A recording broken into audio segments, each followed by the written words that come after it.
We'll start. Okay, so we have this very interesting, sort of hard, but I don't think as hard as the Turning essay to read. It's sort of somehow more sober, and he's writing for a different audience than the businessmen in Bremen who can stand these very heavy-duty things like the Turning and the Danger, which hasn't even been translated yet. But there's always some new gimmick, it seems to me, that Heidegger has that makes it hard to understand on purpose. I think he wants to make it hard to understand, not because he wants to be a kind of obscure oracular prophet, but because he's only got sort of a few simple ideas, but he wants you to have to think them through from scratch again and not learn sort of slogans that will make you think you've got it. So this time, he's pulling this reversal in which, after saying that we must overcome metaphysics and outgrow metaphysics and leave metaphysics behind and things like that, he's now saying we've got to recover metaphysics. That's a shocker, and that's supposed to wake up Heidegger fans and make them wonder whether they've missed it all along or what's going on. And moreover, it seems to me, what he's doing is playing around with some very important ambiguities. I mean, the key to understanding this particular essay, I think, just like I think the key to understanding the Turning, though I'm not sure, is to sort out who all the we's are. The key to understanding this is to realize that metaphysics is ambiguous, recovery is ambiguous, nihilism is ambiguous. They've all got a positive and negative way you can hear them. And he's really exploiting those ambiguities. And if you think that those words all just mean the same thing every time they come around, you can't understand a thing. But if you try to sort them out into their positive and negative versions, I think it all begins to make sense. But before I go to the question of being, I got to say a few things in review from last time, where we just have to try to sort of sort something out and admit that we don't understand it, and tell you what we do understand. We meaning the TAs and the graduate students and everybody I talk to that I try to get help from. Okay, it's this business of pain. I just have to go back for maybe 5 or 10 minutes and just try to make a sense out of it, because pain comes up again in this essay. If it didn't, I would just say forget it. But since it comes up again, you'll have to take it up again. Well, the first thing to say, and it's sort of interesting, remember we ended last time, if you can remember clear back there, everybody was trying to understand what this business of grief, and there was this interesting idea. Remember, it said you should get over the loss of we should turn in to a new understanding of being, the way one gets over pain or grief. Maybe I should just tell you the page, because what I'm going to tell you is that's a mistranslation, and it caused a lot of very interesting speculation on my part too earlier on, but it was just wrong, and you shouldn't wallow in it or write about it in your papers. So where's the Turning? Okay, in the Turning, which you may not have with you, but you don't need to, we just want to read one place on page 39. This restoring surmounting, which is what he wants to do, getting over technology, overcoming technology. This restoring surmounting is similar to what happens when, in the human realm, one gets over grief or pain. Well, grief isn't in there. It's just German is Schmerz, which is just plain old pain. It could, if you had to stretch it, mean grief, but there's no excuse for stretching it. There's another word for grief, which is Trauer, and Heidegger isn't using it. So the ingenious proposals which were in the air about how in grief you have to interiorize the person you've lost, and that's an important part of the grieving process, and you keep them with you in some interiorized way as you go on in your life, all that is not relevant. In fact, probably not even pain is relevant in any sense that you normally would have it, because he's told you already when he did pain and the threshold that when he says pain, he doesn't mean some psychological state, some experiences. But here, I don't think it's important at this point to worry about what pain means anyway, because this is just a sort of obvious point about how to interpret a text. When he hasn't said anything about pain anywhere up to here, and he doesn't say anything about pain anywhere after here, it's unlikely that he's saying anything important about pain except that you get over it. You get over pain and you get over technology, but if you can't sort of bear down on the phenomenology of how you get over pain to try to find out how you get over technology, what I'm really saying is you shouldn't try to get anything out of that passage. But of course that doesn't solve the problem about pain, because he may not be making a big fuss about pain in that passage, but he sure does in the passage in what's it called? Language, just plain language, which is the threshold between the wanderers and the room with the bread and wine, this sort of nearest thing we got to a celebratory meal thing, world, such situation. And the threshold is petrified by pain, and what in the world is that all about? Well, as I wouldn't worry about it again, except that he's trying again to make some sense of pain and not helping, as I can see on page 306 of what we just read, where he's got the Greek word for pain, and he's saying that what pain means is intimate gathering. Pain would be that which gathers most intimately. So we have to think about what that could mean, and why. And we also know. Don't expect this to lead to some answer. I'm afraid. I'm just telling you the problem. There is pain gathering intimately. In the language essay, pain is the rift, and the word rift is ris, and ris can also mean tear. So there is a kind of association there where you might think it had something to do with lacerations or tearing a ligament or something, but it doesn't seem to, remember, because it's not meant to be psychological. And we know what the rift is. He tells us it's the difference between world and thing, between the open. Now I'm going to go on and say some things, but I don't think they're going to help much. So the rift is the difference between the open and the thing which holds the open open. It's got to do with the way appropriating works to gather things together in their temporary, local, self-contained world and bring things and people out into their own and separate the near from the far.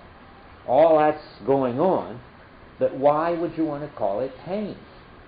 Well, I haven't got anything better than Forrest's suggestion, which is a terrific suggestion, but I'm afraid the German is not helping it much. But anyway, the suggestion is that pain equals suffering. Suffering is in the old way of talking, the opposite of action. It's passion. Passion, once upon a time, meant receptive, letting something happen to you, as opposed to action. And suffering meant letting something happen to you, as opposed to action. And of course, Heidegger's been talking about receptivity, and that willful acting isn't going to get you anywhere, but what you've got to learn is to be open to the call of being, open to be gathered by the Ereignis. You're always in the position of suffering, not acting in this sense of suffering. Well, that would be nice, and for want of anything better, I'm telling it. Unfortunately, there is a word in German, Leiden, which is the word for suffering and passion in that old-fashioned sense, and Heidegger's using Schmerz, which is just a plain old word for pain, like a headache or a pain in your foot. So I'm not, but I can't get any further. I'm ready to listen to any suggestions. Yeah. Well, this is just my sort of personal take on it. To me, it associates with sort of this longing, not that it's longing, but the way we understand longing, where like there's this intimacy that never can sort of be dissolved. you have two things that are in this intimate relationship. Thing and it world can never be and us it can and never being. be melded into one. You know. Right, and thank goodness, because it would be bad if they were. So there's this togetherness that isn't melded into one. That's true of thing and world, and good thing too, or it would all be one big gathered together bunch of the way technicity tends toward everything being gathered into one big bunch of resources. So we want to keep separate thing and world, and we want to keep separate us and being. A lot of talk about that in here, though they are so intimately related that they're not separate entities. You can't make any sense out of any one of them apart from the other. Right. You mustn't equate them with each other either. That's a structure, all right, of thing and world and of human beings and being. Now, the question is why that would be called pain. I mean, it's as if you're trying to say they want to be more intimate, but they can't. But where does that come from? I mean, that's a sort of pain that we experience, some of us. Right. Well, that's a kind of suffering, all right. And I mean, it's directly related with that kind of. Well, the only thing I disagree with. You don't always want to just meld with what right. you have longing for. Right. Well, you're talking like the symposium. You don't always have the desire to just become one with it. Right. But the intimacy is sort of like this weird, you know. Okay, but you remember tomorrow they're doing the symposium, right? We can put in a plug for that, and that's the Aristophanes story about this desire to become one. But longing usually isn't the desire to become one. Okay. But the trouble is, but it's sort of like the desire to approach. But the trouble is, there's the problem about the longing. I mean, who's longing for what? The thing for the world, the world for the thing. That's just sort of. That's too psychological. But you want to use that as a metaphor. Exactly. Yeah. That these two things. The metaphor is that the two components, world and thing, or human beings and being, are sort of drawn to be as close as they can to being sort of absolutely together, and yet at the same time, to be what they are, they have to stay in some sense apart, and that the metaphor there is pain. Well, it's okay with. I mean, I'm not convinced, but it's not as if I have anything better to say. I think it's a good try. I don't think we should spend more time on it. I think it's a kind of dead end. Though, if anybody has the answer, run and tell me in office hours, or write an A+ paper on it. It would be counterproductive to just sit here and beat our heads against it for the next hour. So I'm going to go on. I just felt that I owed you, if nothing else, an the understanding that if you can't understand it, you're not alone. Don't feel that you're missing something, at least nothing that we understand. Okay. Now we're going on to the question of being, for which I have the rest of the lecture, and only the rest of the lecture, because I want to do a kind of summary next time. Okay, so Heidegger wants to discuss nihilism and how to recover from it, and you're going to recover from it by recovering its essence. This is already to begin to be those very interesting ambiguities about recovering, which go through this. But he begins by doing not. We'll get to nihilism by the end of the lecture, I presume. But what we're going to start with metaphysics, because he also wants to do this kind of ambiguous recovering with metaphysics. He wants to recover what metaphysics got right, and he also wants to sort of uncover what metaphysics covered up, and in that sense recover that too, which is to recover where metaphysics got something wrong. But he certainly doesn't anymore think we should just get over metaphysics and overcome it and leave it behind. There's something very important in what motivates metaphysics. Motivates is too psychological a term, but what leads to metaphysics, let's say. And there's something very important that covered up by metaphysics, but metaphysics is the clue to this important something covered up by metaphysics. So we have to work our way through these ambiguities. And we'll begin with what recovery means and what it is for metaphysics to recover, or for us to recover from metaphysics, or what we're going to recover from metaphysics, or how. I mean, all these overtones are in this one German word Verbindung that he's playing around with. To begin with, then, and there are going to be several stages to this. Metaphysics is itself ambiguous.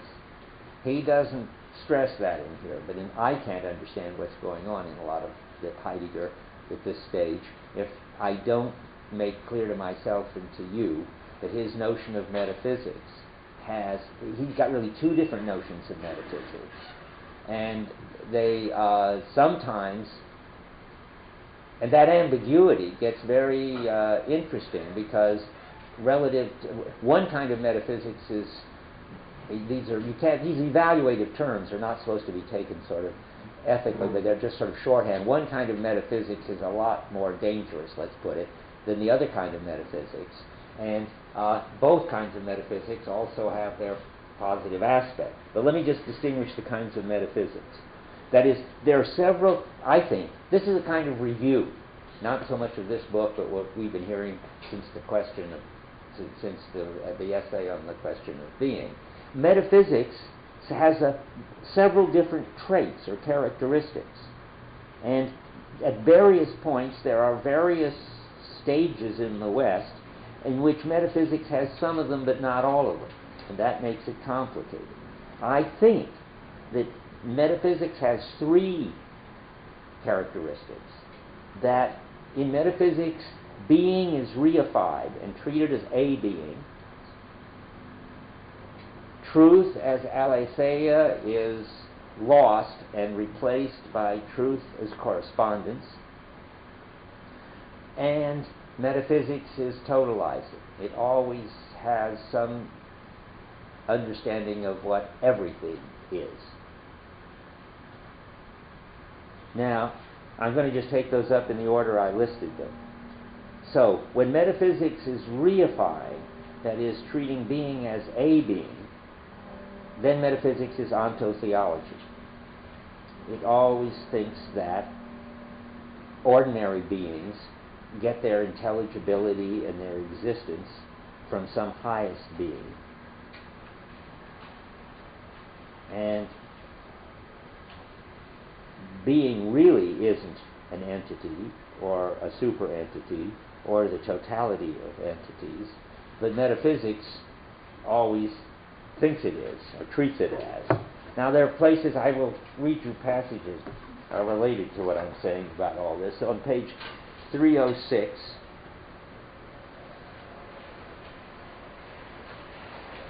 the second paragraph, the third sentence. What if the language of metaphysics and metaphysics itself, whether it is that of the living God or of the dead God, in fact constituted as metaphysics, that limit that prevents a transition over the line, that is the overcoming of nihilism? Well, that's a funny passage, but that's a neat passage, because if you thought that Heidegger thinks that if there was a living God, we'd be out of nihilism and out of metaphysics, you missed it. I mean, that would just be more ontotheology. I mean, even if there's this highest being and everything is organized and people worship this highest being and they seem to have meaning in their lives when they're doing it, as in medieval understanding of being, that's still metaphysics, and there's still something wrong with it because it thinks that all there are beings, and that the ordinary beings get their intelligibility and existence from some other being, which is just another being. And on 315, there's more about this.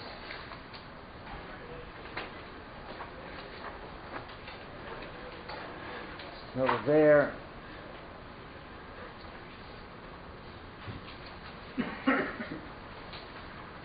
I'm going to read for the end of the second full paragraph, starting about 10 lines up. Yet when the question is concerned with a discussion locating metaphysics as the surpassing of beings by being, now there's another one of these ambiguities. Keep your eye on the ball.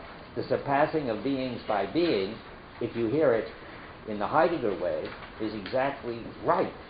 There is something is the wrong way to put it. Being is no being, goes beyond all beings.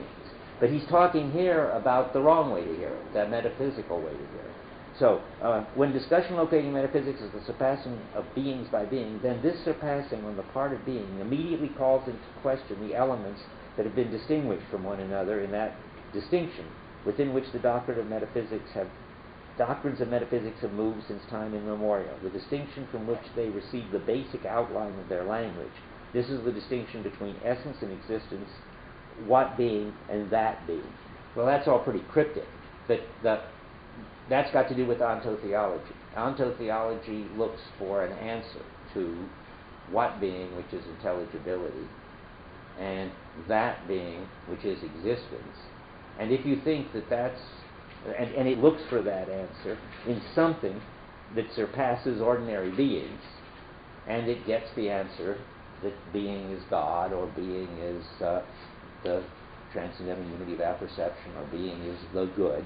And so that's still about metaphysics, where the trouble with metaphysics is that it treats being as an object. And that's why, the first reason why, we have to cross out being.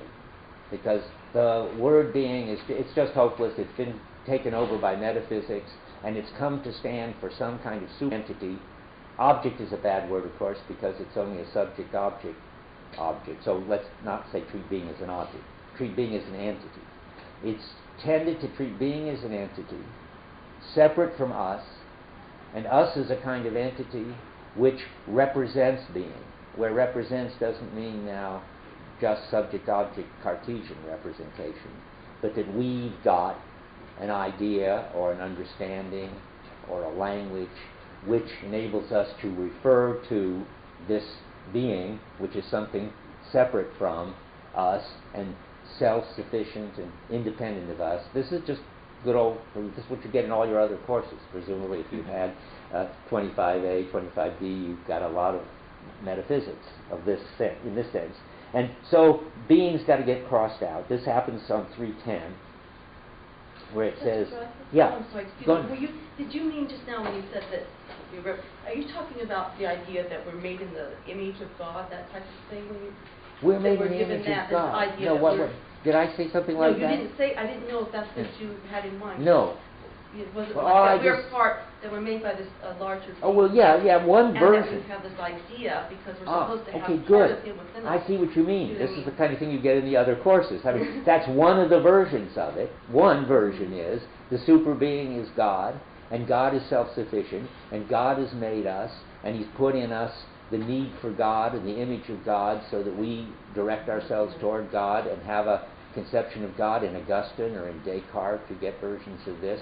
That's one form of metaphysics, but it needn't be that. I mean, it could be naturalism. It could be that what there is just the totality of natural stuff, and that's going to be the ground of everything and the explanation of everything. That's a sort of pretty minimal, degenerate form of metaphysics. I jumped to that. We could have Plato would be a middle ground kind of one. There is the good. It isn't that the good has actually created us, but nonetheless, the good is what makes everything intelligible, makes everything grow, and we have in us innate ideas that enable us to relate to the good. Yeah? So why does he call this the surpassing of beings by being? Well, this is the ambiguity game he's playing. It's a wrong understanding of the surpassing of beings by being when you hear it the following way. For instance, to take her example, all us ordinary creatures are surpassed by God. So we're the beings, and God's the being, and there it is. Metaphysics takes what is right, that in some way surpasses beings, and decides that yes, indeed, and there's a kind of super being, and it's very different, and it's much, and that's what's, in the passage, that's just what happens if you keep reading. Where am I reading? 3:10? No? 3. Where did I start? You just were on 3:15.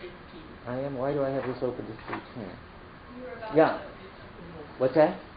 I interrupted you right before you started. I see. I went from 3:15. That's right. Where I was talking about ontotheology to 3:10, because on 3:10 is. Oh, that's right. I was just reading the crossed out, and where he crosses it out, about 15 lines from the bottom, where it says 3:29 there. he says, he crosses out being, and then he says, the crossing out of this word initially has only a preventative role, namely that of preventing the almost ineradicable habit of representing being as something standing somewhere on its own that then on occasion first comes face to face with human beings.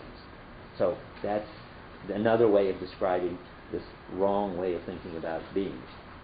And the positive way, which he immediately turns to, which he still says, but you can, again, this ambiguity. The more I think about it, the more I think everything that this whole text is about there's a negative, wrong way of understanding it, but a way which is trying to get at something, but is distorting it.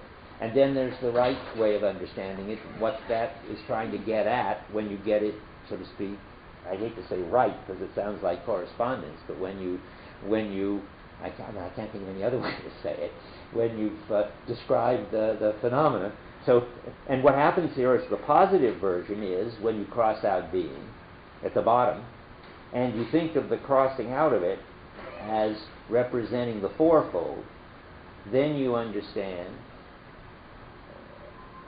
and show, in that funny way of doing it, what's going on when there is both entities and something that surpasses them, namely world, and they're in this tight relation where they're intimate with each other and need each other but are not totally fused with each other.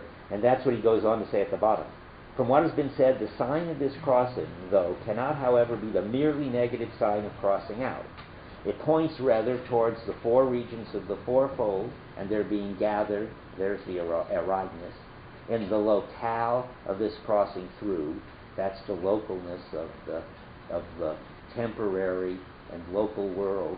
That's what he thinks at this stage of his thinking is what the relation between beings and being should have been trying to think, was trying to think all along, but it unfortunately never got it thought until Heidegger. But now, finally, Heidegger is telling us the undistorted version. You're worried for us. Are you worried? Oh, okay. So let's see now. So that's fine. Now that's really the main thing I want to say. But now I want to say some things just to help you not get lost in all these other ambiguities which are not central to this text. Namely, that that metaphysics isn't always ontotheology in later Heidegger. So you've got to keep your eyes open and pay attention to the context. Every thinker from Plato through Nietzsche is a metaphysician in the ontotheological sense. Even Nietzsche has this will to power force, which explains the existence and the meaning, or whatever kind of meaning might not be the right word anymore, but the intelligibility of everything. And certainly Plato's got it. But and from Plato on too, and this is very important, and now I want to go to the, I don't want to confuse you, but we've got to do the three characteristics. So we've done the superentity characteristic, but the next characteristic is, remember, to forget aletheia and get correspondence. So also, every thinker from Plato through Nietzsche thought they were getting it right about what there ultimately was. And so they not only had some kind of ontotheology, the, so to speak, kind of being that explains all the other kinds of being, but they also had the claim that that was just the truth, in the sense of correspondence truth.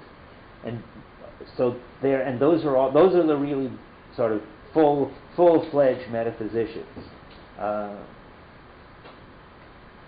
now, sometimes Heidegger says, and I used to be very worried and confused about this, but I've just gotten used to it now, that from Anaximander, 700 BC, and then Heraclitus and Parmenides, these big heroes from the Phusis temple time, right through technology, we have metaphysics.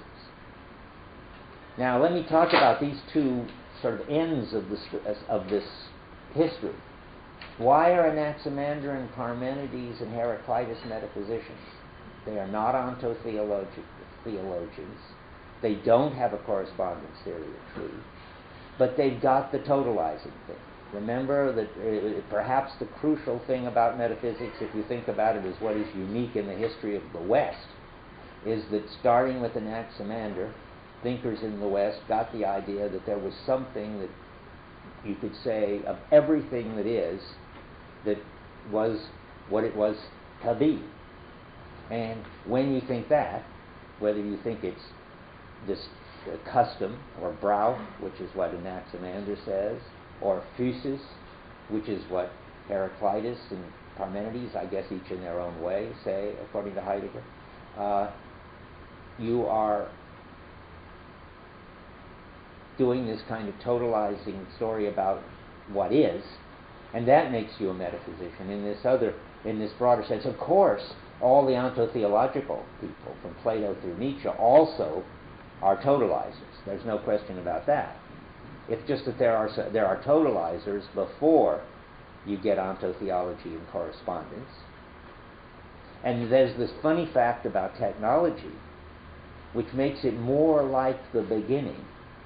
It's kind of, instead of being pre-ontotheological, it's post-ontotheological. And the technicity doesn't have any center anymore, doesn't have any basic principle in terms of which the thinkers of technicity explain everything. It doesn't even have any thinkers anymore. It's just, but it's still a clearing, and it's still totalizing. And technicity, the practices of technicity, treat everything as resources. It doesn't have a correspondence theory of truth, and it does not have one. Just like the pre-Socratics, they didn't have a correspondence theory, but they didn't deny it either. They didn't have an aletheia theory. They just didn't have a story about truth. And technicity, I think, has no story about truth. It doesn't say that it's just true, everything is resources. It doesn't do metaphysics. The practices just work in this way that everything gets treated as resources. And that makes it metaphysics.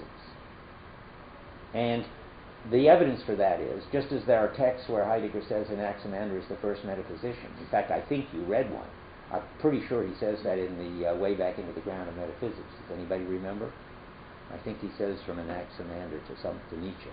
But anyway, he does say it. And in the Nietzsche books, he says Nietzsche is the penultimate stage of metaphysics. That can only mean that technicity is the last stage of metaphysics. And that can only mean because it's totalized. So this is just keep you sort of oriented in all this strange terminology. So let's see now.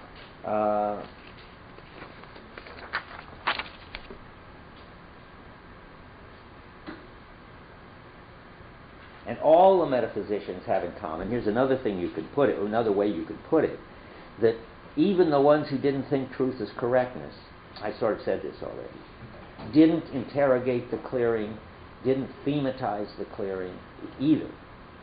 They weren't fully in touch with the clearing and the way the clearing worked. If they had been, their practices wouldn't have let Plato make the move he did toward correspondence.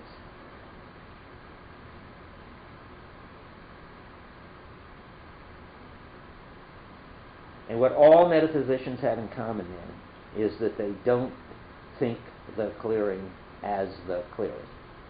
Heidegger says he's the first to have done it in 2,000 years, meaning the first period. I mean the first to have done it, period, because nobody else did it in the West. And because they didn't, they lead to Plato, and Plato's already a kind of nihilism because he's lost touch with the clearing by treating it as an object, namely the good.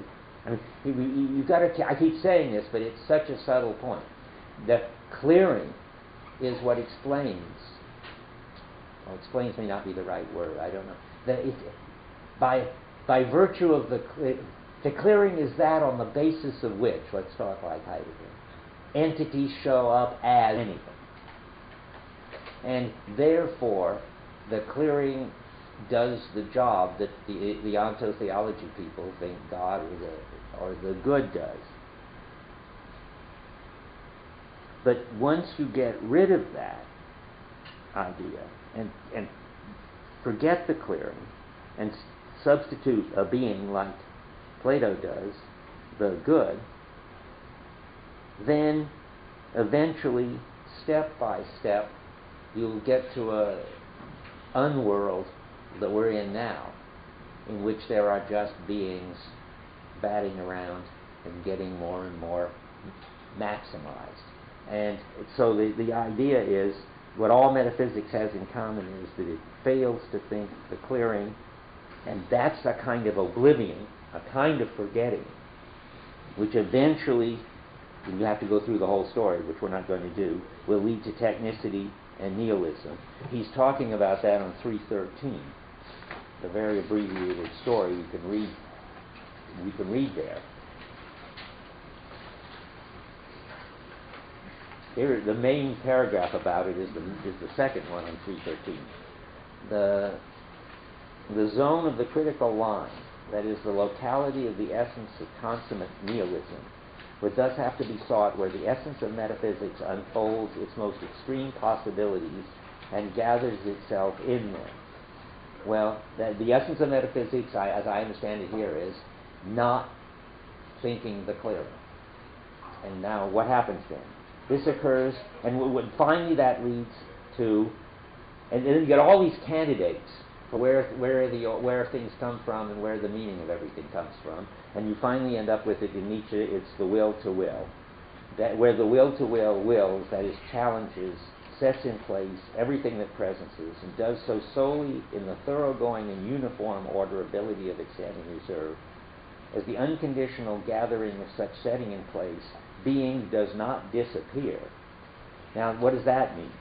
Well, that means being can't disappear, because being is the name for the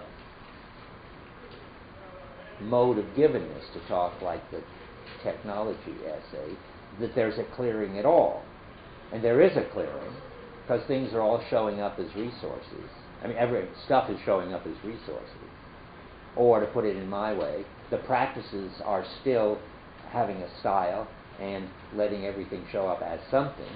So the being doesn't disappear, but it erupts in a singular uncanniness. I mean, and then we get all this story about how the practices have a style which denies that there are practices, and denies that there is a style, and denies that there is a clearing, but nonetheless orders everything.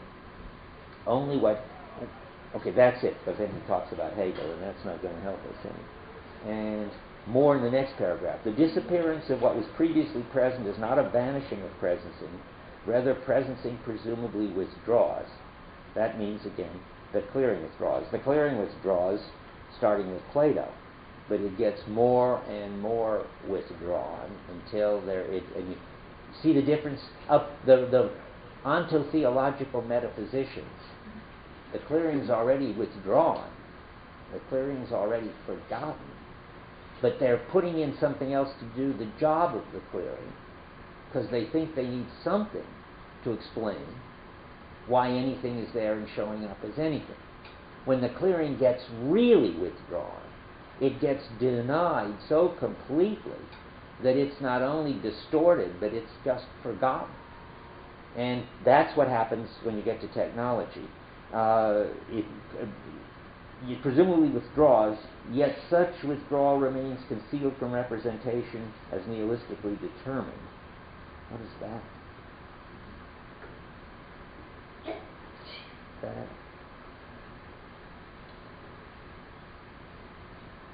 Well, that means, well, never mind, don't think about that, because that's got to do with the ambiguity of nihilism, which we're going to get to at the end. It appears as though that which presences in the manner of standing reserve were self-sufficient. Well, I'll give you a clue, we'll come back to it. Nihilism can be understood as saying that there are beings and nothing else. When nihilism means there are beings and nothing else, that makes it look as if standing reserve were self-sufficient. And now, instead of some super being that is self-sufficient to explain ordinary beings which aren't self-sufficient, ordinary beings are just self-sufficient, and that's the last stage of this forgetting of the clearing. This talk here gets clearer in the last paragraph. In the phase of consummate nihilism, it looks as though there were no such things as the being of beings, whatever this other thing is, as though there were nothing, in the sense of a negative nothing, to being. I'm putting that as if there was nothing other than just ordinary beings. Being remains absent in a strange way. It conceals itself. It maintains itself in the concealment that conceals itself. You see, it's always there. You've got to keep saying there is a clearing. Our practices are still clearing. We're still receiving. We're still preserving. But what we're receiving and preserving is this strange understanding that there's nothing but beings. It's a very contradictory situation. In such concealing, however, there lies the essence of oblivion as experienced by the Greeks. Okay, well now we switch to a positive kind of oblivion. I'm not ready for that. Not quite. Okay. The transition is that having talked about what metaphysics leaves out, we're going to switch to a more positive story about metaphysics. And on 314 at the top. For ordinary, and this is again the ambiguity story. For ordinary representation, being oblivious readily takes on the appearance of merely missing something, of a lack, of something unfortunate. Well, I've been talking that way, as if, boy, did metaphysics miss something, and look and how far we've got, how much we miss. But he thinks that we don't really understand oblivion if we think of it as just hidden or forgetfulness. He says we habitually take oblivion and forgetfulness as omission. We don't really understand the essence of oblivion. I'm skipping a little. Yet even where we have caught sight of the essence of oblivion in its full extent, we too readily run the danger of it as thinking of it as something that we've done.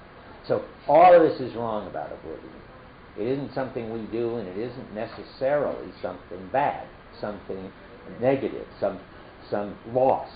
It could be turned around and thought about in 2 ways, 3 ways, as something positive. And that's what we're going to do now. And that's, again, the ambiguity bit. Now, the first way is that we've already covered, but I'll review it. I mean, when the metaphysicians, the way the metaphysicians forget being is not completely negative, because what they all think is that there's something more than just beings. And insofar as they thought there was something more than just beings, they understood that there was something hidden from everyday practical understanding that was essential to everyday practical understanding, or sort of that on the basis of which there could be ordinary things and we could cope with them. And they thought that this was concealed from ordinary understanding. So far, so good. And then what did they say after that? Just to see that you're still awake. So far they were doing fine. And then what did they say? There's something concealed from ordinary understanding and ordinary coping. It makes ordinary understanding and coping possible. That's terrific. And then, what? What did they say where did they go wrong? It was just another. Yeah, it was another being, just not ordinary and special, a super being of some sort. And but they were right up to then.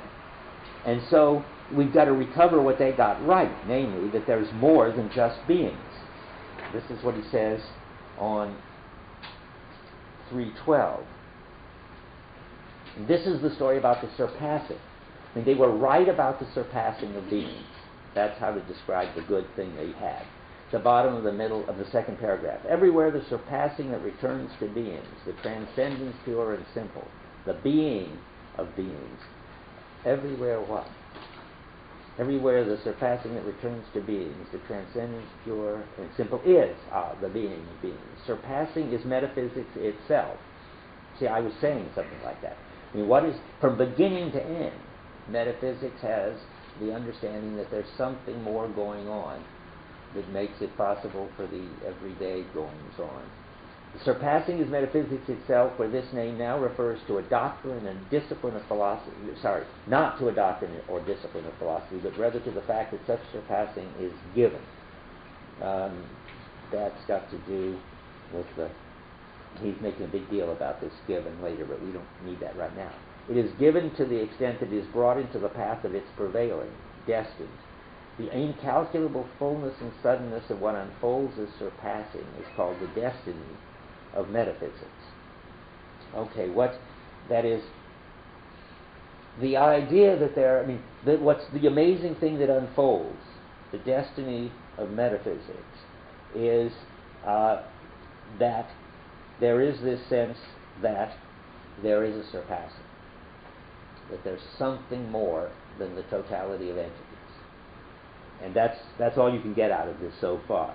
That's the first positive thing to recover. Now, the next thing is, what should we recover that is necessarily hidden and should be hidden, that was hidden from metaphysics in the wrong way? That's where it really gets interesting, and that's where this sort of ambiguity of recovery is very important. Or to put it another way, this is where we switch from a negative kind of oblivion, or something in between, this thing where you sense something else is there but you don't know what, you get it wrong when you try to figure it out, to a positive kind of oblivion, an account of what is hidden and should be hidden. And Heidegger now can tell us about it, though metaphysics didn't have a clue. And can you guess, I mean, what's hidden and should be hidden that Heidegger's revealed that metaphysics doesn't have a clue about? What if I give you a clue, like what necessarily withdraws in order for us to encounter anything? Somebody better know the answer to that. The clearing. Yeah. Right. The clearing is necessarily hidden, and it's a good thing too. And because it withdraws, remember, like the illumination in the room, or like the soil out of which the tree of metaphysics grows, it's got to stay in the background. And in order for whatever it is that goes on and becomes intelligible, and all our work with beings, even metaphysics and all its talk about super beings, all feeds out of this background, which itself doesn't get into the foreground. That's the first. There are two things now, and the other one is much harder for you to know. I don't think I've really ever talked about it, and it's going to be the most important thing I'm going to talk about today when I get to it. But besides what's withdrawn, there is something that is sheltered. And now, but wait for a moment about the sheltered. Let's get certainly the withdrawn straight. And that's just, when that we've talked about plenty. And I don't know why you look at me blank like that. I think you just think it's so obvious that nobody in there, I wouldn't be asking it. I hope that's what you think. On 314, I take it that that's what he's talking about toward the bottom part of that big middle paragraph where he says, unconcealment resides in the concealment of presence. That is, nothing gets revealed unless there is some clearing that is concealed and makes presence impossible. Something like that. That's not a very clear sentence for it, but that's the best I can find for the withdrawal pieces. And it's certainly in here. Okay, let's see. Okay, then I gave myself a bunch of questions, so let me see how they work, if I still believe them. The next thing is we must be sensitive to the clearing and how it works. And the question would be, well, why must we be sensitive to clearing and how it works? As long as it's there and works, why isn't that good enough? Well, if you weren't sensitive to the clearing and how it works, you'd fall into the correspondence theory of truth, that there was just one reality and we got it right about it. But then the question is, and why would that be bad?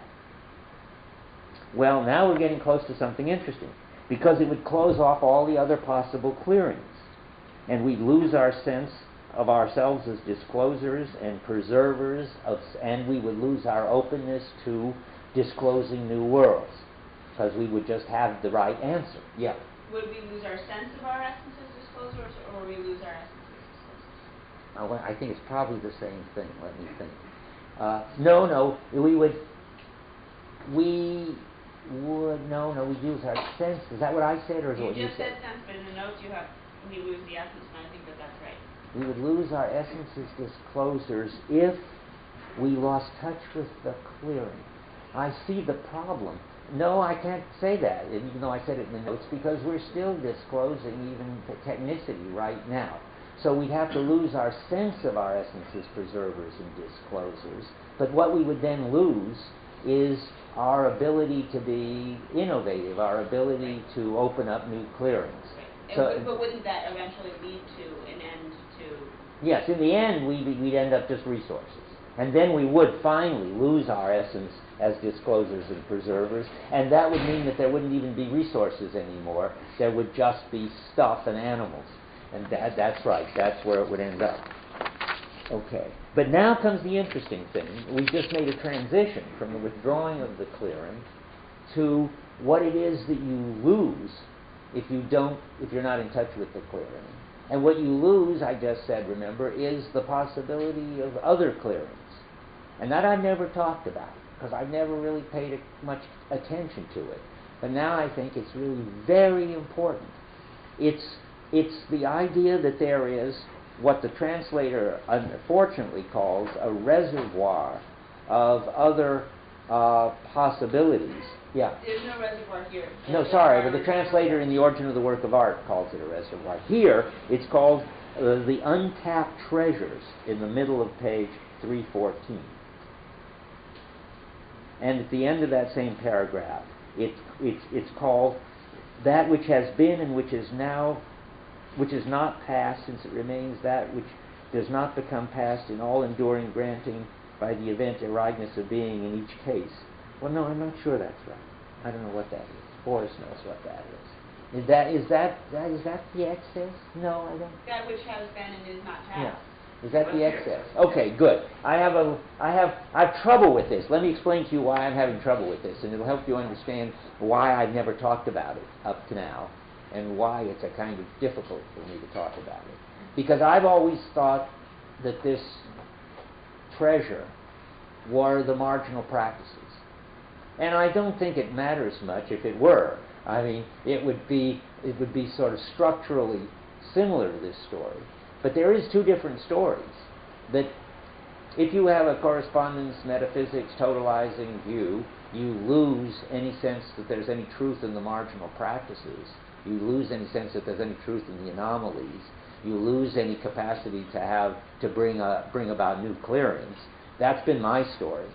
I don't think that's really Heidegger's story. Heidegger's story is you lose the capacity to open up new clearings and get in touch with what we've decided to call the excess or the abundance of this treasure, which isn't, it's very important, a bunch of particular other clearings around that are possible. We haven't thought about them yet. It's very hard to think about it, because anything you think about this is going to turn it into a being, and it's going to reify it, and it's going to, you've got to think of it just as the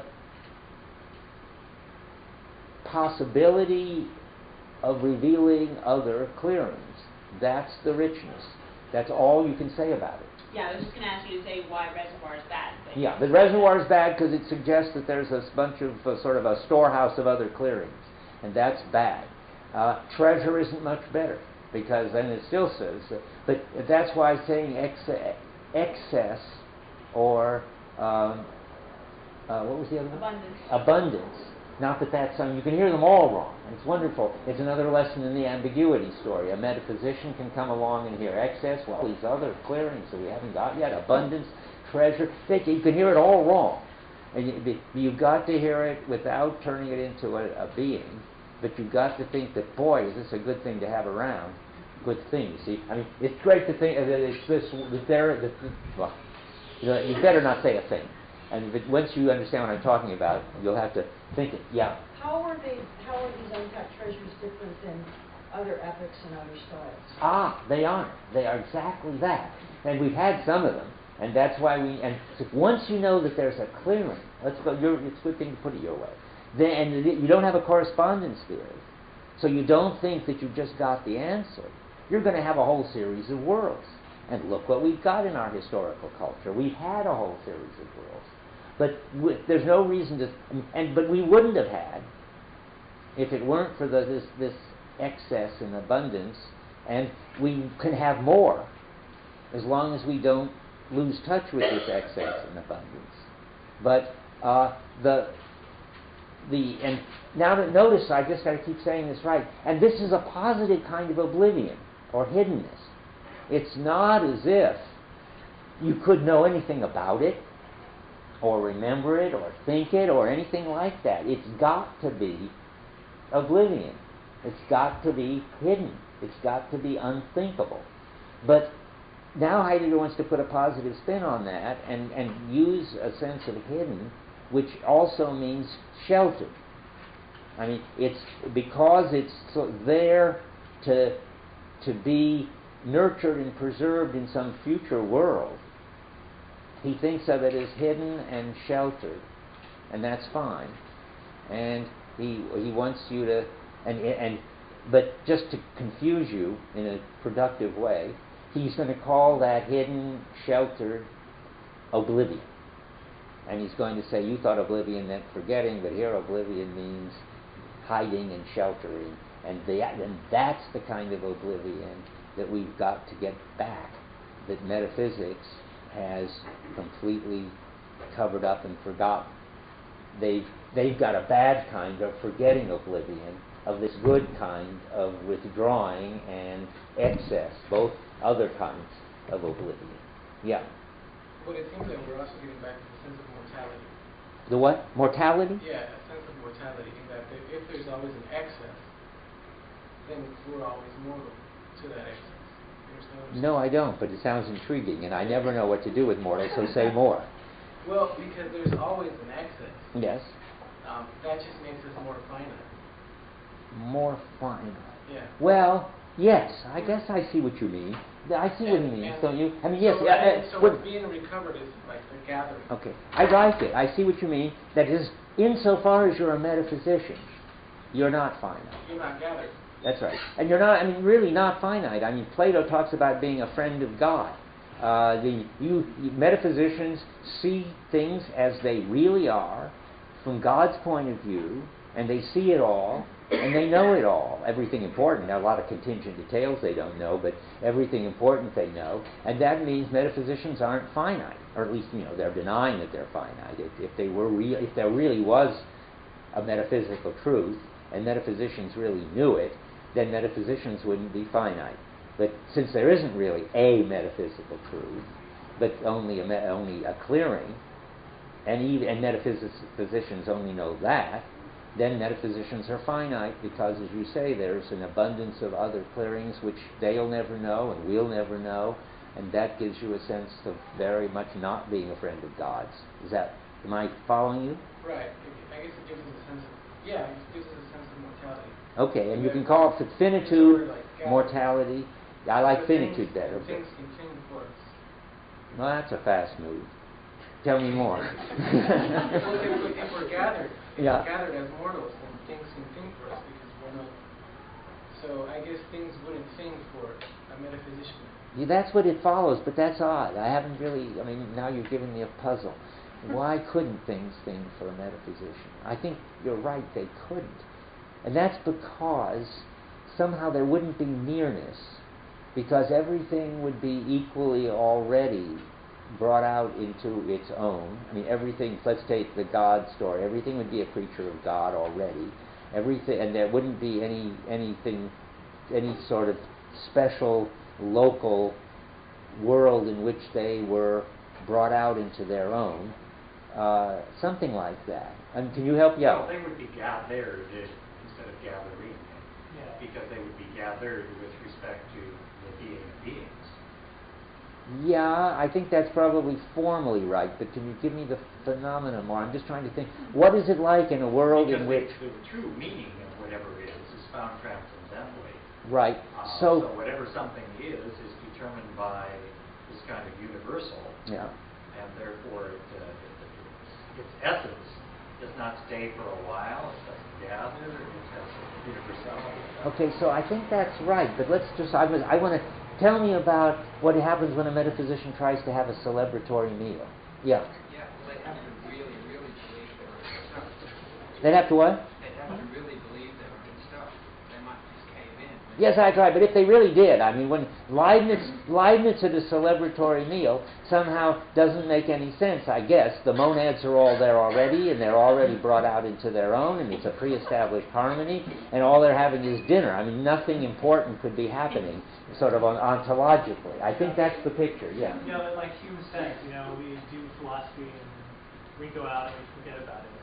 Right, If you really lived it. Yes, if you really lived it, you would, and Hume couldn't even have a celebratory meal because it wouldn't last more than it would keep disappearing every time everybody went out to the kitchen.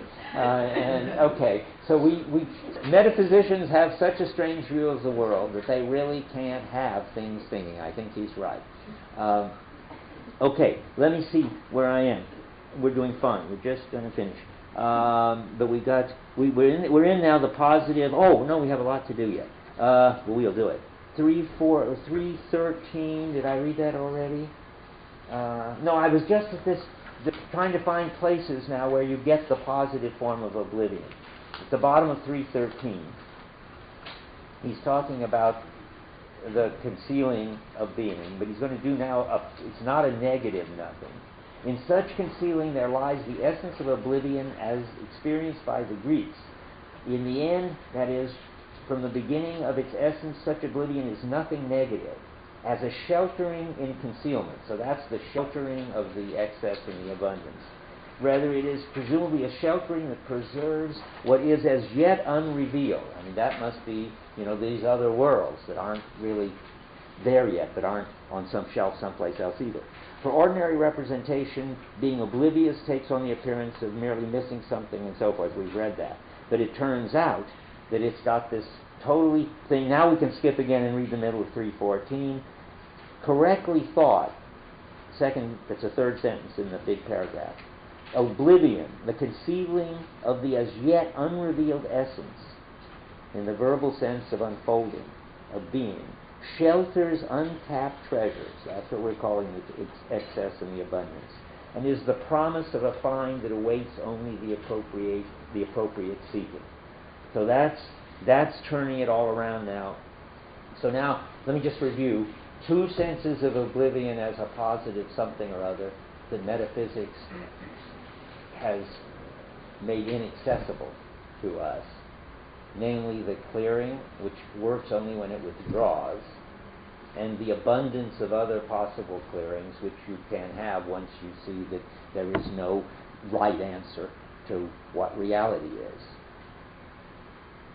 Now, is that okay? That's clear? Yeah.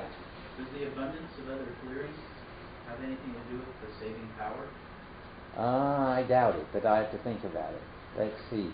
I do. No, I think the saving power is in the let's read it, with the saving power of the humble things must be things thinging, and that's not the same. I mean, why is that the same? It's a kind of saving power. It's just not what he calls the saving power.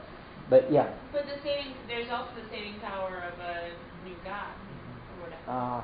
That would, and it's the same, that's the sense. Okay, good. Liz is right. There are two saving powers. It's always the case in late Heidegger, as I keep saying, that there's the track of the things, thinging, and the dwelling, which is that whether there's ever a new God or not, we can stay true to our essences, disclosers and receivers of local worlds by fostering things thinking.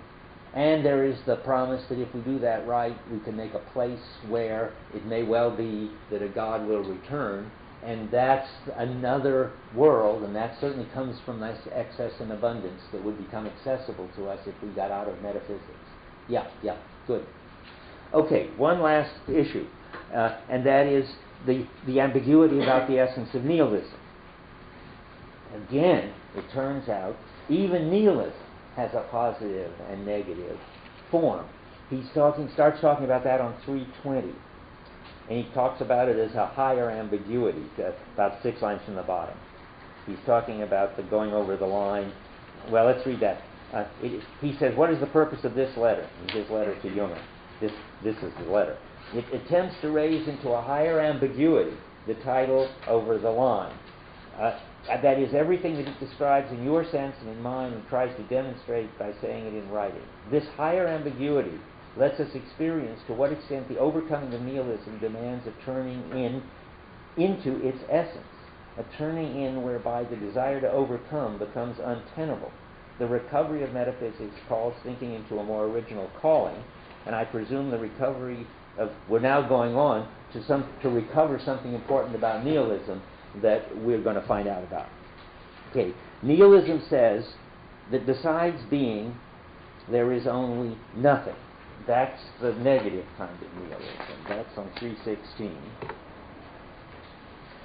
And this is where he's reviewing what is metaphysics, which we didn't read. We just read the postscript to it. It went way back into the ground of metaphysics. But he's saying, look, science, and he could say philosophy too, thinks that they know everything that is, and apart from what they know, there's nothing else. This is the second paragraph, starting about 4 lines down. And then skipping further down, by contrast, never mind by contrast, within the perspective of scientific representation, which is acquainted only with beings, that which is not in any way a being, namely being, can present itself only as nothing. So I take that to mean that both the abundance and the clearing which is withdrawn are inaccessible to science and philosophy. Really, you should say something like theory. Theory can't get at any of that. So it looks like there are, to theory and philosophy and metaphysics, however you want to put it, it looks like there are beings and nothing more. And that idea that there are nothing but beings starts with Plato, because even the good is a being. Oh, isn't really, by the way. Plato says it's beyond being, but Heidegger doesn't seem to worry about that. So the nihilism starts with Plato and ends in framing. But on the other hand, the idea that beings are not everything is also contained in something like nihilism. That is, and it's just a kind of pun almost. It turns out that there is a kind of nothing. This is what is metaphysics about, which is the no thing. And that's the withdrawn clearing. And that's the abundance. And if nihilism is about nothing, and if there's a positive kind of nothing, then you can see that nihilism, if you interpret it in this other way, is going to lead you to understand it's true, there's nothing but beings. But now you just switch what you mean by nothing, and you see, yes, that's quite right. And boy, is that important, because it's not a negative kind of nothing. Nihilism is just misunderstood that there is the nothing that there is besides, which there is nothing besides being. Nihilism understands that nothing as a negative kind of nothing, meaning there's only beings. But if you switch that around and think, yes, and the most important thing is this no thing, because that's what makes it possible for beings to show up at all, because it's the clearing which is no thing, and it's all that other stuff which isn't really stuff yet, it isn't a reservoir, you can't even talk about it, which we're going to call excess. As soon as you switch it around and think about it that way, and he calls that the essence of nihilism. I don't quite know why. But the essence of nihilism is this deeper truth that there is, how did I put it here? Beings are not everything. Besides beings, there is no thing. And then you discover that nihilism is a distorted understanding of that important truth. Well, let me read you some passages which seem to say that. And this is what he's trying to do with Jung, and confuse him and turn him around sometimes. Where is it?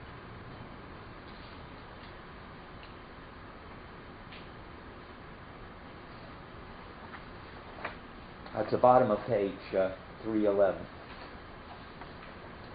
Certainly a topography of nihilism is required, and that's this line story of its process and its overcoming. When are we going to get to the line between nihilism and something after nihilism? And that's what Junger's doing. But he says, yet the topology must be preceded by, sorry, that was been a topography. That's the sort of laying out of the geography of lines. It's got to be preceded by a topology. A topology, namely, a discussion locating that locale which gathers being and nothing into their essence. Now we're getting a positive nothing that determines the essence of nihilism, and thus lets us recognize those paths on which the ways toward a possible overcoming of nihilism emerge. This topology is really about the difference between what's in the clearing and the clearing, I think. And that's going to tell us about a kind of nothing, which is a positive kind of nothing. I'm going to just give you some pages where this keeps coming up. On page 316 at the bottom, to put this another way, the human being holds the place of the nothing. That's a famous line from What is Metaphysics? That we're the Platzhalter des Nichts. And that means that in this positive sense of nothing, we're in touch with the clearing. This sentence says that the human being holds free the locale for that which is quite other than beings, so that within this openness, something like coming to presence, being, can be given. And then the next sentence. Yeah, I guess I'm going to see how far to go. Yes, this nothing, which is not beings, and which is nevertheless given, is nothing negative, right? It belongs to presencing. Being and nothing are not given alongside one another. The one employs itself for the other in a kinship whose essential fullness we have scarcely pondered. So there we're turning it all around into this positive story. And then again on 318, at the end of the middle big paragraph, only because the question, what is metaphysics, from the start recalls the surpassing, the transcendence, the being of beings, can it think the not of being, that nothing which is originally the same as being. That's just another way of saying the nothing is the clearing. And nihilism is onto something important when it talks about, when it's concerned with the nothing, but it's got it all distorted and it's missing it, the positive way of thinking about it and experiencing it. The withdrawing of the clearing is the positive truth of nihilism, in short. And that's, I think, I'm claiming that's on 319. Let's try the middle. The essence of nihilism, the big paragraph, which finds its ultimate consummation in the domination of the will to will, resides in the oblivion of being. That's the ambiguous notion. We seem to respond best to such oblivion by forgetting it, which here means casting it to the winds. Yet in so doing we fail to heed what is meant by oblivion as concealment of being. That's the positive oblivion. If we pay heed to this, we experience an unsettling necessity. Instead of wanting to overcome nihilism, we must attempt first to turn towards its essence. This is all the move.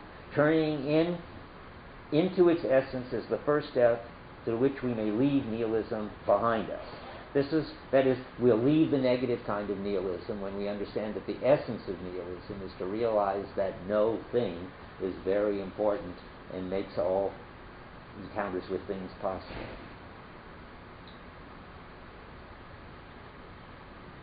I think that's enough to read for that. Well, I did say that let's read more, because The path of this turning takes the form of a direction of a turning back. This does not, however, mean going back to a time past in the attempt to freshen these up in some contrived form. Back here means the direction pointed to that locality, the oblivion of being, from which metaphysics already receives and retains its provenance. Oh, good. That's a perfect way to pull it together and summarize and stop. Metaphysics, remember, is a surpassing of beings. It's looking for something because it knows there's something else than beings. But the something else than beings is no being. It's no thing. And when we understand that, then we understand that metaphysics has got a certain, that the oblivion that metaphysics is onto is the withdrawing of the clearing and the excess and the abundance, though it's onto it in the wrong way. But when we understand that, we can understand that there's something positive that metaphysics is trying to get at, and something positive that nihilism is trying to get at.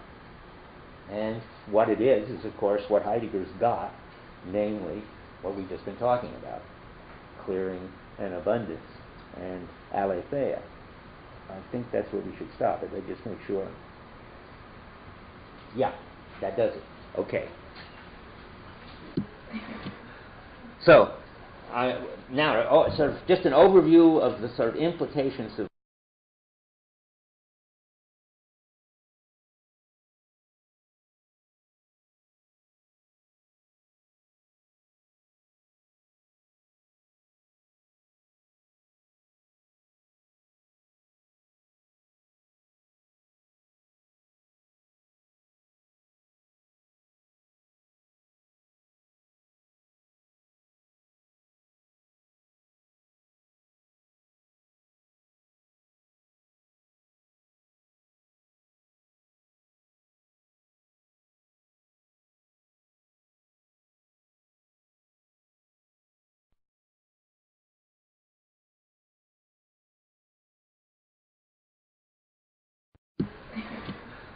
sort of just an overview of the sort of implications of the course. I'm assuming we're in this dangerous understanding of being called technicity, and the interesting question is what can we do about it? That whether you call it technicity or any other thing, then people think that, or nihilism, there does seem to be a kind of malaise in the culture right now, and it seems that something has gone wrong, or at least lots of people think that, from Weber and Nietzsche and Foucault and Heidegger, to name just a few. And so the question is, what are we supposed to do about it? What cultural resources do we have for getting free of the way that practices work, those practices that produce us and everything else as resources that should be as flexible and as optimized as possible? Heidegger doesn't think that we've lost something. I mean, I'll come back in a minute to the various ways that people can think about the problem. But there are people who think that we've lost something that once made life worth living, and that it's very serious that it's gone. And some people think that we can just go back to it. So the first thing is just to see that Heidegger's not a romantic nostalgic that thinks that things were great once. He does think that.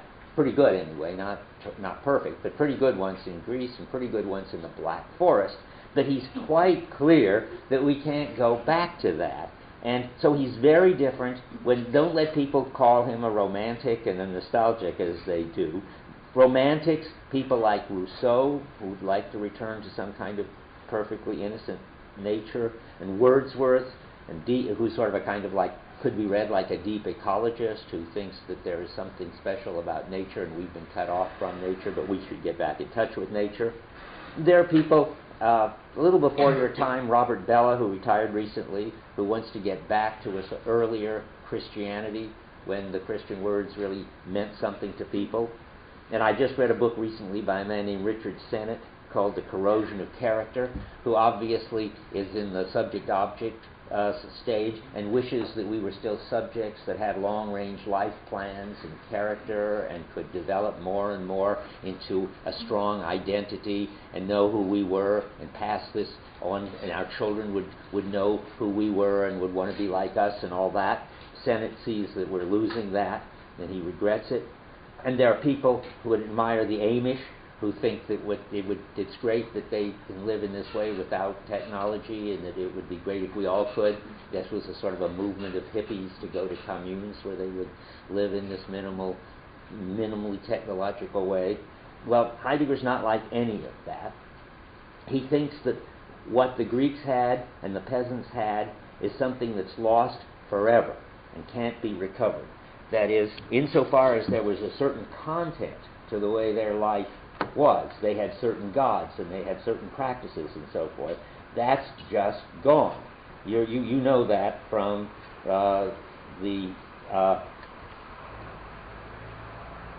from Poetry, Language, and Thought, for instance.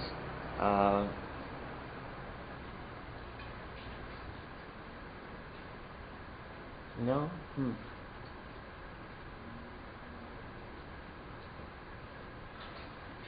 Wait a minute, I don't understand why I put this here.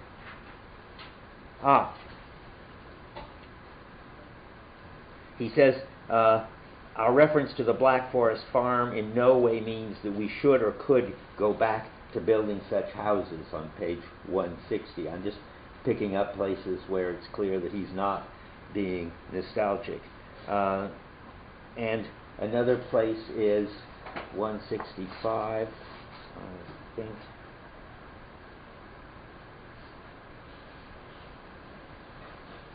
Somehow I don't know how I got my pages all mixed up. I really want. Okay, well, I'll find another. On 41, he talks about how the Greek world has perished, and that's that. And world perishing can never be undone, he says on 41. At the top of the page, world withdrawal and world decay can never be undone. So that's just all ways of saying we can't go back to them. They're over. The longest one is not in the assignment, but I read it once before on page 91, where he says, our era is defined by the God's failure to arrive, by default of God. And then he says that doesn't mean that people still don't go to churches. It means that no God any longer gathers men and things unto himself visibly and univocally, and by such gathering disposes the world's history and man's sojourn in it. Not only have the gods and the God fled, but the divine radiance has become extinguished in the world's history. So the gods are gone and the sacred is extinguished, and we can't get it back. But, and now comes the surprising thing, but clearly Heidegger's not nostalgic about it, not even thinking that this is in a way a great loss, oddly enough, though it sounds pretty bad the way he describes it. But on page 48 of The Turning, he says, remember, middle of the page, all attempts to reckon existing reality in terms of decline and loss are merely technological behavior.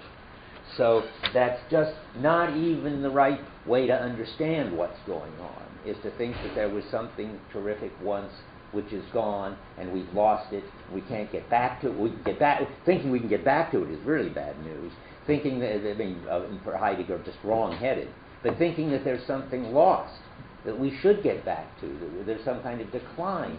He's oddly enough saying that's not the right way to think about it either. Now that's a clue that there's something really special going on in Heidegger that we've got to get clearer about. That's really what I want to talk about, and explain why he would say such a thing, that you can't even think that we've lost something. He says the gods are extinguished, the peasants have TV on their houses and have lost seeming, have no more nearness, but boy, that looks like decline and loss. But it's not. Well, it is and it isn't, and that's what we have to get clear about. Okay, so if we're not going to be romantic and nostalgic, there seem to be three kinds of reaction to the fact that there's something missing or something wrong there's something distressing in today in the modern world, according to a lot of people. Okay, I've got three versions of the non-romantic, non-nostalgic reaction to what's going on, none of which are the Heidegger version of this course. There is early Heidegger here. Anyway, there is something like the bad news version, I'd call it. For that, you get Weber. And Weber is famous for saying that, this is Max Weber. You may not have heard of him, although he's a famous sociologist. He, and I've used his phrase, he talks about the disenchantment of the world. He says, there are no longer any mysterious, incalculable forces that come into play, but rather one can, in principle, master all things by calculation. This means that the world is disenchanted. And the kind of disenchantment he has in mind is something you can't get back, because it's like innocence. Once you've lost it, there's no way to recover it. Or you could say it's like becoming rational and reflective. You can't stop anymore. You could become irrational and crazy, I suppose, but you can't go back to sort of primitive, pre-rational thinking once you've developed rational thinking. Or it's like being a child and then growing up. When you've grown up, you can't think like a child anymore.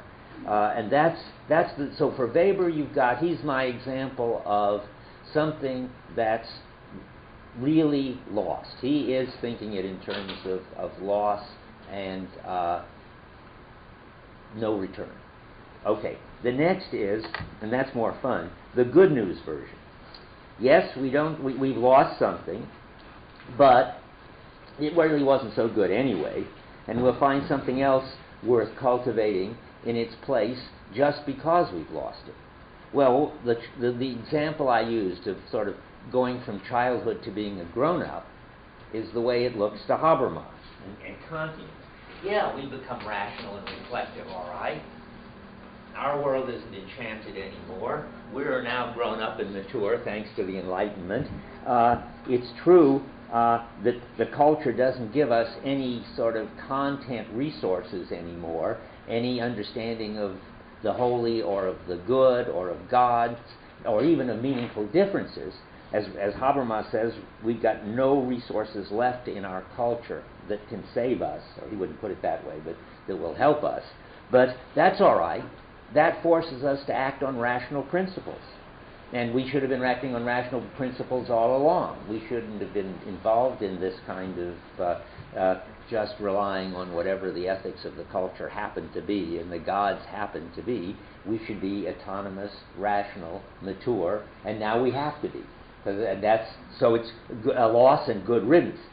Now, there's the absolute opposite of Habermas, who also thinks it's a loss and good riddance, is Kierkegaard.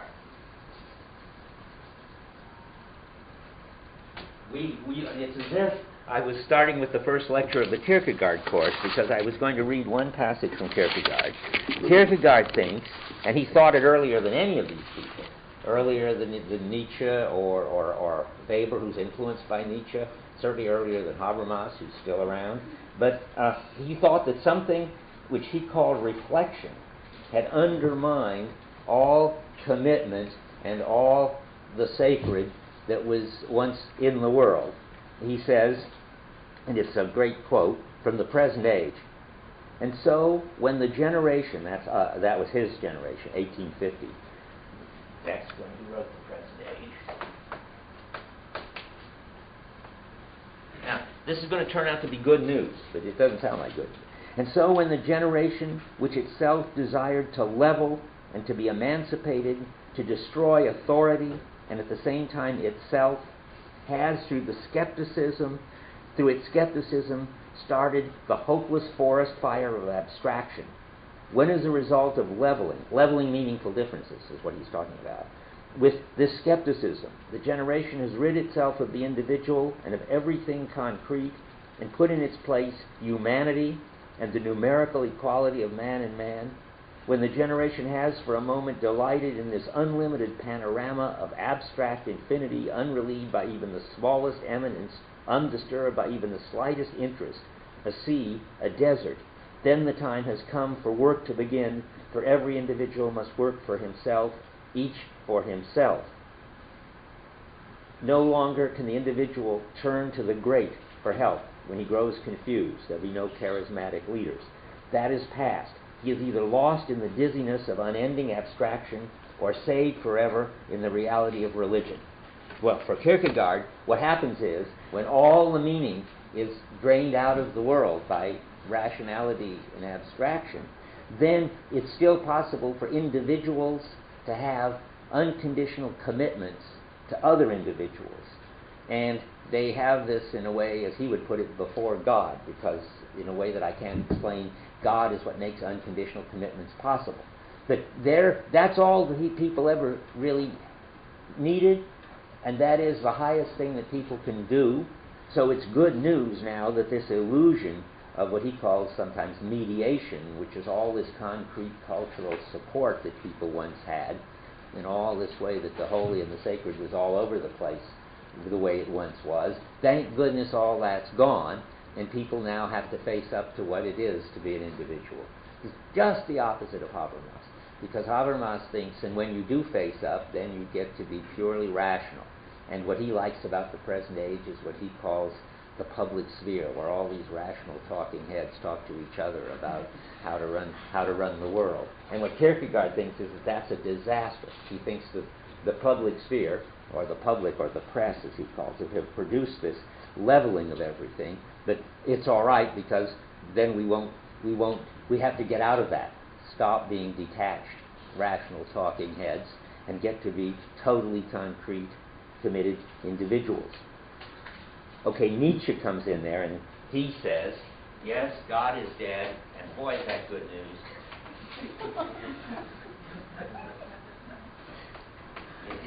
The gay science is just full of these wonderful quotes. I forgot to bring one in, that I never thought of bringing one in, where now a new day dawns, now we're free to go out on the ocean and sail anywhere. Finally, at last, we are able to be the adventurers that we always should have been. So, God and supersensuous are dead, and good riddance. Now we can invent ourselves from scratch. We can outgrow our past. We can convalesce from 2,000 years of bad understandings of things, and we'll get rid of all meaning. We'll get rid of all need for meaning, and life will be a constant overcoming. That's the moral of the gay science. So there you've got sort of two opposed views, sort of the Weber view, something has been lost and that's terrible, but there's nothing we can do about it. And all these optimistic people who say, yes, something has been lost, but that's great. Now we can finally be what we always should have been. Now there's a third possibility, which is in being and time, which is sort of a compromise between these two in a certain way. We can save something from the past and transform it in such a way that it really fits the need of the present and enables us to cope with the problems of the present generation. That is, Heidegger says, we need to take up a hero or a practice from the past, which is part of our heritage, but is marginal now or unappreciated, and adapt it to the present. That is, we make what Heidegger calls a reciprocal rejoinder to the heritage that's in the cultural practices. Now, I think he's on the right track there, he would say later. But that's too ontic. It's too much in terms of picking up some particular marginal practice or some particular hero from the past. There's something more interesting going on for later Heidegger than that. Okay, now, the way middle Heidegger, sorry, I should have said, when I say later Heidegger, I sometimes mean everything after being in time. And I sometimes mean middle Heidegger, which is the age of the world picture. The origin of the work of art Heidegger, where there's one God, one saving statesman, one work of art there's one truth that establishes itself at a time in the West, and it's total. Really, I want to call that middle Heidegger. And then there's really late Heidegger, which is the thinging Heidegger. If you, for shorthand, you can think of middle Heidegger as monotheistic. There's got to be one being in the one clearing that gives us the one set of meaningful differences that makes life worth living. And late Heidegger is polytheistic Heidegger. There's going to be a lot of gods or things thinking or worlds, and we don't have to hope or expect, or maybe we don't even want one. Well, so now, but what's most interesting is what's going on in middle Heidegger, which is interesting, sort of independent of whether it's totalizing or not. The totalizing is not the crucial question, but I have to explain that. So what does Heidegger think? So why does Heidegger think we miss something important? We miss everything important if we think in terms of decline and loss. And the answer is, and this is the heart of what I want to say. This is really the whole, this sort of came to me as a flash, and I'm just expanding it. But the flash is the following: that if you think we've lost something, then you don't see, and then you begin to worry about what the cultural content is that we've lost, and whether we can retrieve it, or whether if we can't retrieve it, that's good news or bad news. That's what I've been talking about. But the basic wrong-headedness of all that is we haven't lost anything at all. And the interesting idea that Heidegger has, of course, is that the clearing is still being sent, that we are still being receivers and preservers of it, and that therefore things are showing up for us as something, and that this is amazing and mysterious and something that science can never account for and rationality can never account for, and it's only in the space opened up by this that you could even have science and rationality. The whole moral of the course. That is, there is a saving power that has authority and will make our lives worth living because we're disclosers, and our job is to be the place where various worlds or various styles in the West happen. And that's supposed to be, and that's not something, you see, that's lost. That's not, that's pretty mysterious. And that's a kind of enchantment in the sense that it's something going on that we can't calculate, can't be rational about, can't objectify. But it's not something that's behind us. It's something that's happening now. So the new question for Heidegger isn't whether we've lost anything, but whether we've lost touch with it.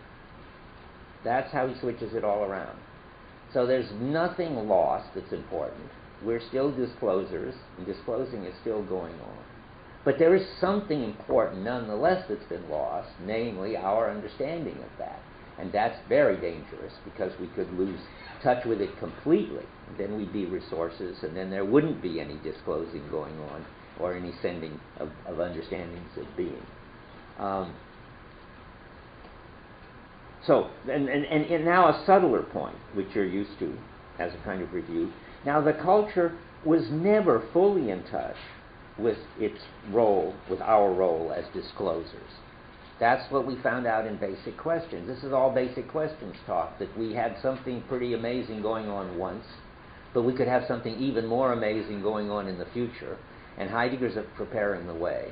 Because though they had some sense of their job as preservers in 5th century BC Greece, because they understood that poiesis, which is nurturing and cultivating, is what's crucial about what's going on. It was their understanding of being, and they had some feel for the clearing, but, as you know, they didn't interrogate the clearing, they didn't think about it, they didn't know there was a clearing, and they didn't know that their job was to be the preservers and nurturers of clearings. So because they never were fully in touch with it, they lost it. Namely, that it was possible then for Plato and more clearly Aristotle and finally everybody to lose it as we got. That is, even though there was a clearing and there was whirling and there was what he'll later call appropriation going on. Three things happened, as you know. The clearing was overlooked because it withdraws. And then metaphysics came along and denied it in Plato by having a correspondence theory of truth instead of an aletheia, unconcealedness understanding of truth. And now it's not only, the clearing is not only concealed, or the truth is not only concealed, but it's concealed that it's concealed. We've even forgotten it. We've forgotten it. Those are Heidegger stories. But those none of them are stories about any thing that's lost, or thing isn't the right word, any activity that's lost, any events, I don't even know how to describe it. That all that's important is going on anyway. But something lost, namely, we are out of touch with it. As soon as we get back in touch with it, which is, since it's already happening anyway, we will belong to it as we have belonged to it ever since the beginning. But we won't really belong to it until we are in touch with it and it pervades the way we live. So what can we say about that? Well, things like this. If you put it in terms of appropriation, arrivedness, then you say that things are gathering because that's how practices work, but we can help nurture gathering of things and bringing things out into their own and nearness. I mean, we can't by our own willpower reverse the practices that tend to get out of touch with gathering and don't bring things out into their own. But when we find any practices that do, we can help them, support them, repeat them as much as we can. And we've always got access to things thinking in poetic language to remind us of this. Language is saying all the time, even now, all we need to do is listen. So the slogan, as somebody gave it to me, I think it may have been B, the slogan for this is, we've got it, but we don't get it. That's your slogan? Okay. That's the Heidegger take on the current scene.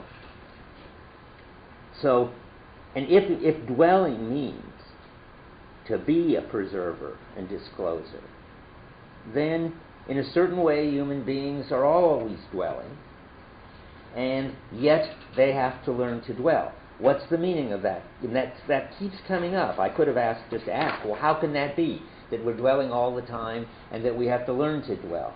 It's this business, again, of something's going on all the time, appropriating, disclosing, world is worlding, and we're the place where it's happening. And in that sense, we're dwelling. However, we are out of touch with it. And to be really dwelling, we've got to learn to live in terms of that, not live in such a way as to deny it, which is what we do when we try to make everything into flexible resources, or when we think that we've got the right metaphysics, whatever it is, which is the correct answer to reality. So I was going to read, and we still have time to do this. So on 213 he says, again, we don't read this, but he says, every man at all times, but how is man, and this means every man at all times, supposed to dwell poetically? So I think that means that human beings always, everywhere, at all times, dwell. But they don't dwell poetically is another way to put it, because to dwell poetically, I think, is to be then in touch with the fact that you're dwelling. If we did, well, I have one quote 161. I think that's in something you read. Yes, in Building Dwelling Thinking. So he says, at the end of the Building Dwelling Thinking, the real dwelling plight lies in this, that mortals ever search anew for the nature of dwelling, that they must ever learn to dwell. What if man's homelessness consisted in this, that man still does not even think of the real plight of dwelling as the plight? And now comes the interesting special Heidegger thing. Yet as soon as man gives to his homelessness, it is misery no longer. Because that is, as soon as he gets in touch with the fact that he's not dwelling, as soon as he gets in touch with the fact that he's not in touch with that he's called to be a dweller, he's back in touch with it. And then he's all right. He's not homeless anymore. And another important thesis from the question of being, was that what it was? No, not the question of being. What's the thing we read at the beginning, the book? No. The basic question. I think I called it the question of being once earlier on and confused people. Somebody should have stopped me.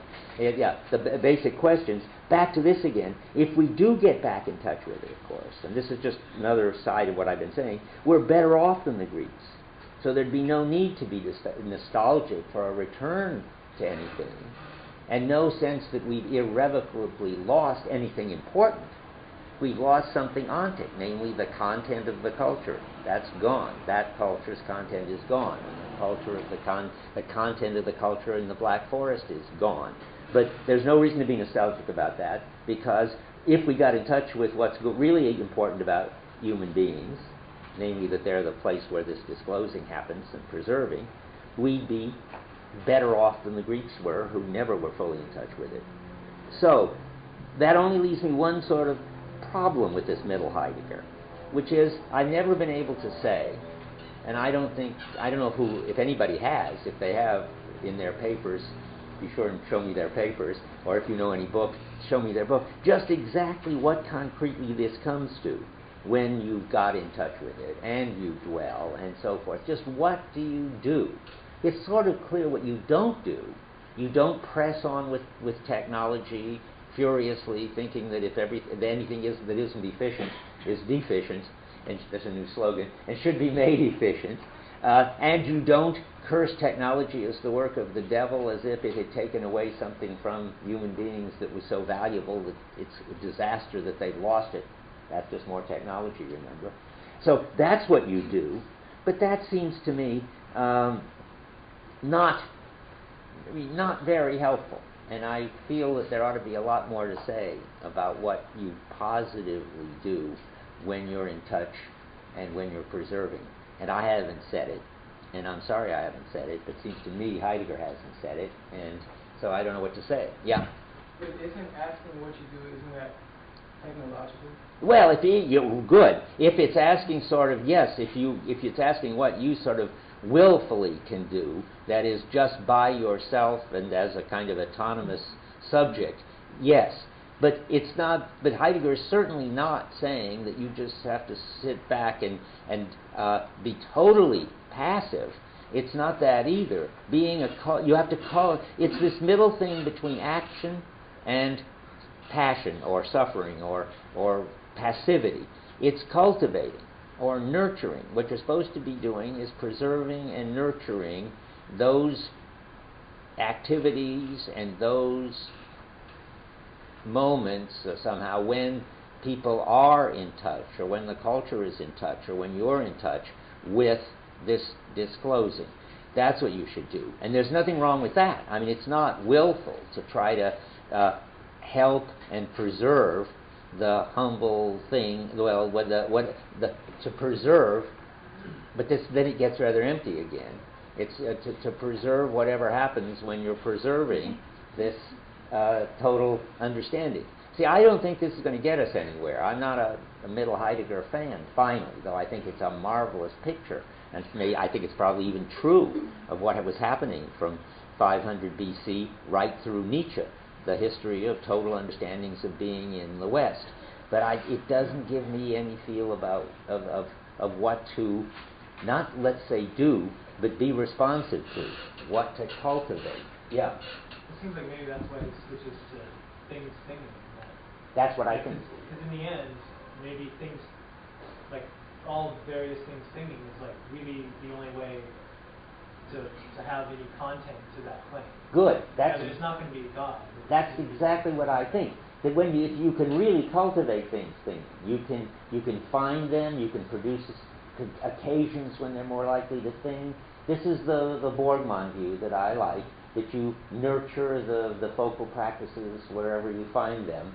And there, it seems to me, Bultmann gives you a lot more sense of something to do. So let me go on. You just went right ahead of where I am. The next sentence is, okay, now how about late Heidegger?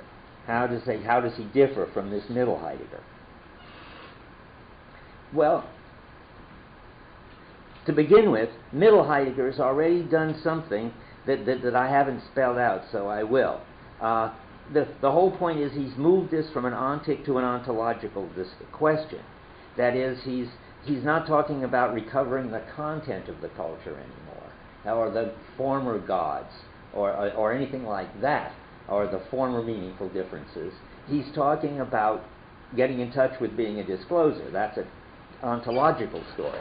Now, you can go back and see for a minute what I said about being in time being on the track, but not quite right. The being in time seems to me, and this is the first time I've thought of it this way, and I might be wrong, sort of got one foot in the get back the content, because what you retrieve is some hero from the past, or some practices from the past, which you then bring into the present. That now sounds to me too ontic. I don't think that's what Heidegger thinks you should be doing. Anyway, I mean, there's everything right now has already got this ontological dimension. When you're a preserver, you're not preserving some hero from the past or some practice from the past. You're preserving what's going on right now as a sending of being, or now we're going to get thinking of thinking. So I think the point is, my slogan for this is recover lost modes of being a discloser, which is different than recovering anything specific that was once important and now not appreciated, or was once important and is now marginal, or was always marginal. That doesn't seem to be quite the way he's doing it anymore. And one way you can see that is when you cultivate things thinking.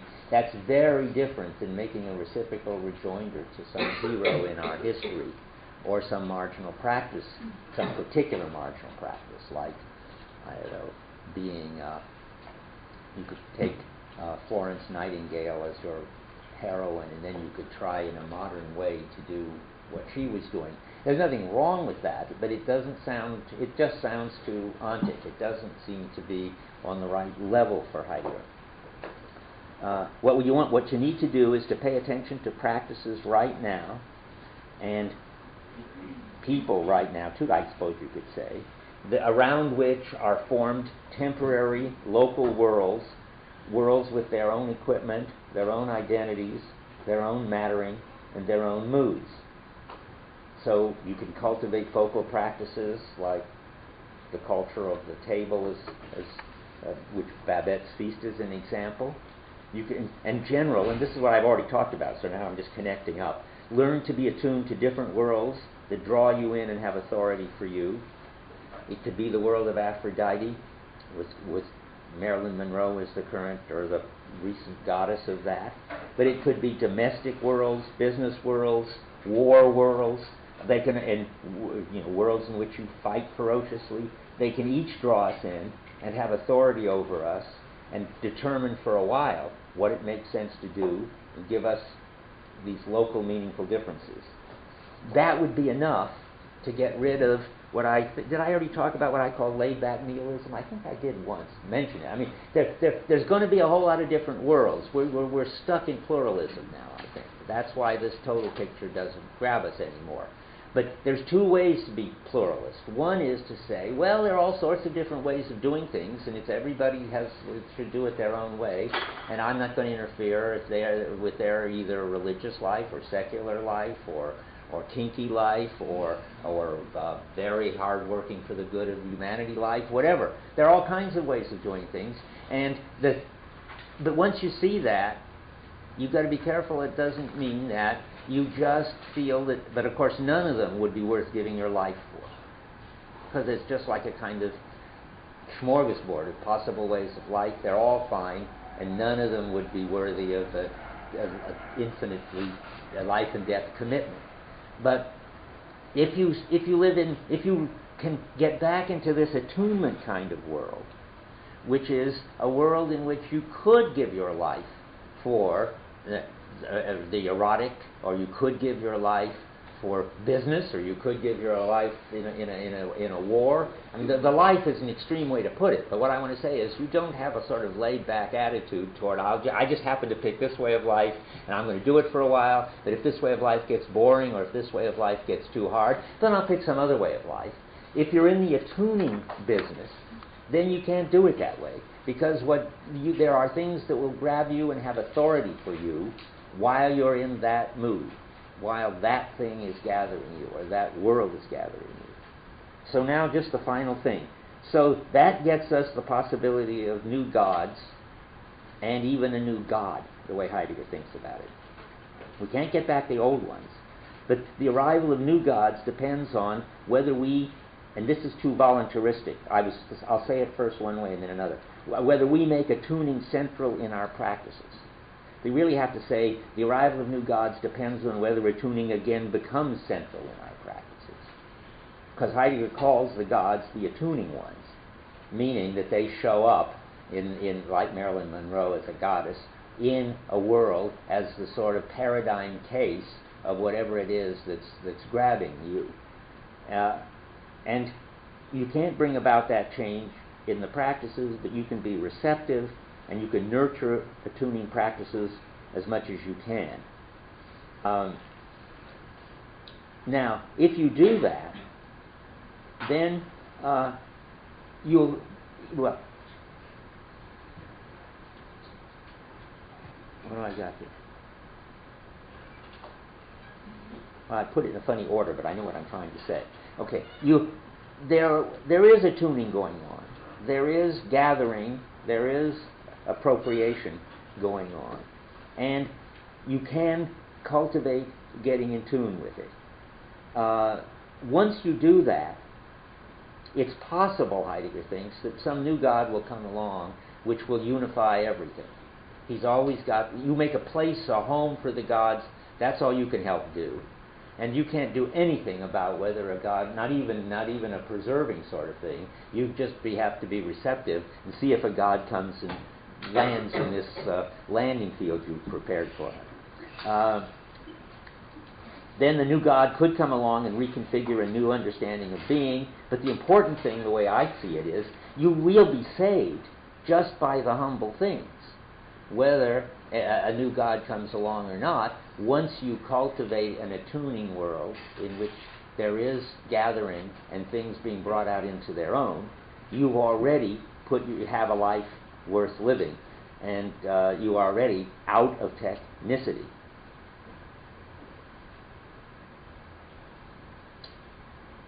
So now you can see how there's nothing been lost like innocence that happened once and doesn't happen anymore and can never happen again. That whole way of thinking about it, whether you're feeling bad about it or glad about it, is just the wrong way to think about it. Heidegger avoids the pessimism of Weber and the happy active nihilism of Nietzsche. He wants us to let being, well, finally, to put it in the most Heideggerianly megalomaniac way, there is hope that being is beginning to help us get back into the attuning world. And what's the hope? The existence of Heidegger. That being is operating through Heidegger. Heidegger is channeling being, and that's a sign that things are turning around. And after 2,000 years of downhill, look at this. A thinker who finally has got on to what's really important. And that would get us back in touch with the enchantment that's really going on. Heidegger calls it mystery, but we haven't lost the enchantment. It's been there all along. And I was going to end with Heidegger's little prayer for us that it's at the end of the turning. Heidegger, who's sort of ahead of us, a prophet, prays for us in the last paragraph of the turning, and sort of summarizes, in my view, all the things that are going on and have always been going on as long as there have been human beings with worlds, and that we've been out of touch with. He's praying for us, hoping for us, that we will listen to him and get back in touch with it. May world in its worlding be the nearest of all nearing that nears, as it brings the truth of being near to man's essence, and so gives man to belong to the appropriation that is bringing into its own. Okay, that's my summary.